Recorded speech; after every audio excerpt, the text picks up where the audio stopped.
কাজী কাবিলনামায় যখন টাকার পরিমাপ লিখছিল, হঠাৎ মেয়েটি কাজীর কাছ থেকে কাগজ কলম নিয়ে বলে উঠল, আমার কাবিলনামায় টাকার পরিমাপ আমিই লিখব।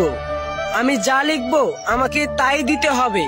গরিব ছেলেটা মেয়েটিকে প্রচুর ভালোবাসতো, তাই মেয়েটি যেটা বলল সেটাই মেনে নিল। আর দরদ ভরা কণ্ঠে বলে উঠল, এমন কিছু লিখো না যা দেওয়ার স্বার্থ আমার নেই।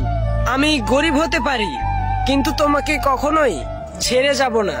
মেয়েটা ছেলেটিকে চোখ রাঙিয়ে টাকার জায়গায় টুকটুক করে লিখে দিল ছেলেটির নাম, আর সবার সামনে চিৎকার করে বলতে লাগলো, যদি আমায় কোনোদিন ছেড়ে যায় তাহলে দেনমোহর হিসেবে আমি ওকে নিয়ে যাব।